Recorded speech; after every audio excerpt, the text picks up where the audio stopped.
Hello, everybody. Good evening. My name is Seth, and I'm speaking from Tallinn in Estonia. I'm excited to contribute to the discussion on corruption in Ghana and Africa for that matter.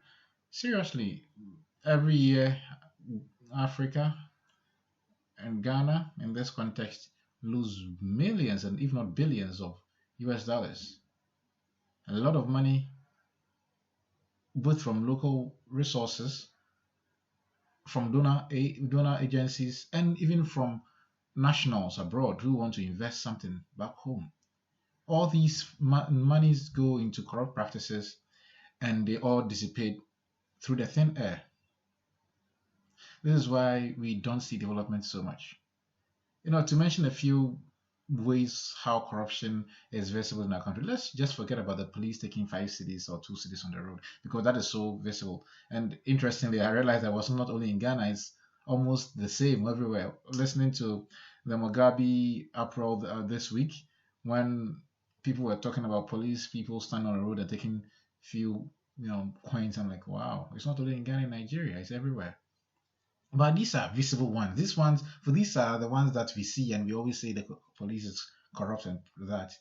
I don't know much about the court system because I've never been to court, but we've also heard of how people try to manipulate. At least we have evidence of how um, Anas proved that a common goat could change the decision of a judge. But I would want to start from how our homes bring us up. Our homes actually begin to make us corrupt. For example, your parents would always want you to do things that is just not the way things should go. Everybody thinks it can go around it. Okay, why would that happen to you? Why didn't you ask? Why didn't you ask her to reduce the price? Why didn't you tell her this? Why didn't all these things are trying to, make people change their minds and cut corners. We try to reduce how much we're supposed to pay for our taxes or for our levies or anything. And I'll attribute that to the lack of standards. For example, those of us living abroad and living in the West, we could easily attest to the fact that you cannot just go to the market and say, "I like this one and I like that one, I like that one." Whatever you select is going to be put on the scale, and we're going to pay for how much it weighs. If it's going to weigh 5 kg, you pay for 5 kg. If it's going to weigh 1 kg, you pay for 1 kg. But in Ghana, for example, you can just say, "I would like the big one, like the other one, I like," and then you begin to negotiate. Right? So doing, negotiation skill is better, but people are able to go through this system to actually influence the system. So instead of paying, say, $500 for the whole thing, he ends up paying 50 because he tells the best, okay, I'll give you this for you to put in your pocket, and then give it to me for free, or I'll give and then we pay officially for 5 cities. Recently, I asked someone to get a document for me from Ghana, and it was supposed to be neutralized, legalized from the Foreign Affairs Ministry. The person went there. The lady said, "Oh, it's going to cost 300 Ghana cedis." So she paid the money and she went home. 3 days later, she came for the document and the lady said, "But we'll give you a receipt of 25." 25 cedis. And you took 300 Ghana cedis from me because there is no standards. You don't even know how much you're going to pay. You can't check it anywhere. You don't have foreknowledge. Information is so concealed that you don't know how much. If someone even robs you, you don't even know because no one tells you. There is no way to verify. That brings to my next solution that I think we should not gradually because we have everything we need. Internet penetration in Ghana is so high. Only that we are not harnessing that opportunity. We should try to make things. All the websites of the public institutions should be made active. It should be activated. Everything you need should be there. For example, in this little country that I live in, if I need anything, I don't have to go to any office for anything. I just sit by my computer in my room, I enter my details, I put it in, and then I get an email confirming that my thing has been processed, and they tell me where to pick it up. Sometimes they bring it just to my post box. In many cases, almost everything. In this case, you don't see anybody that the person will tell you, okay, give me 2 cedis, and I'll do it for you for free, or this is how we should fight the corruption. We should start from the little ones, the little things. Our laws are so weak, I would say. Our laws are made such that it is believed it is going to be handled by angels. People sit down to read the law and make and find loopholes. Anyway, nobody enforces the law anyway. Because in Ghana, everybody can just wake up. and think he's a big man. He thinks he's a big man. Everybody thinks he's a big man.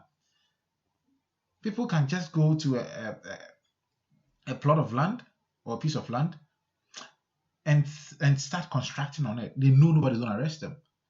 We have municipal assemblies and district assemblies who are paid every month. They are given salaries. They are sent abroad on big conferences. I have met many people on conferences abroad. They are from Ghana with their big stomach. They go back home with nothing. They don't go and tell them anything. But people are building places where they're not supposed to do. And if they are arrested or they are found and they are supposed to be sent to court, according to the Local Government Act, if you construct anything without a permit, the municipal assembly has to pull it down, and you are going to be surcharged for the demolition. People will just see you and say, give you 10 cities, or give you 50 cities, or give you 100 cities, or give you 1,000 cities, based on the magnitude or the quantum of the work that is being handled. In big institutions, in the corporate institutions, when I got a job in Ghana for the first time, I mean, when I was working for a government institution back then, people would force you, like, oh, where do you work? You tell them, like, oh, you're going to buy a house very soon. You're going to buy a car. You don't have to take trotro anymore. You don't have to be living in compound house. You don't have to rent. So the system actually encourages that. So as a young person, you go to the office, and everything that comes, instead of putting the nation first, you want to think about your pocket first. Because if you work for 10 years and you are still taking public transport, or you still rent an apartment, then you are a loser. You are useless. No one wants to be called this. This is how we should be handling it. The laws must be enforced to the latter, such that anyone who does anything and is arrested is not going to be laughed, going to be entertained. If 5 people are handled in such way, and it makes national headlines, I think people will be very careful in doing these things. Do you know why there are curtains in offices, even though the offices are made of glasses, but there are a lot of curtains around there? Because behind the curtain is where corruption breeds well. You go to many embassies, you go to the Dutch embassy in Germany, and the whole thing, the whole block, the whole architecture is glass. Now they tell you it's because of the Dutch transparency. That is the concept. In Ghana, after the government has spent money, or private people have spent a lot of money to build glass houses, so they can see the people working for us, we also spend a lot of money to build blinds, not to stop the ray of the sun, but rather to be able to do black deals in there. Corruption must be fought from the home, from schools, from work, on the road, because in the trotros, it happens everywhere. It's so visible that you can't run away from it. But I don't have the whole day. I will join in the discussion when the telephone lines are opened in the course of the program, and I will contribute my thoughts. Thank you very much, everybody, and big ups to Sisa. May God bless us all.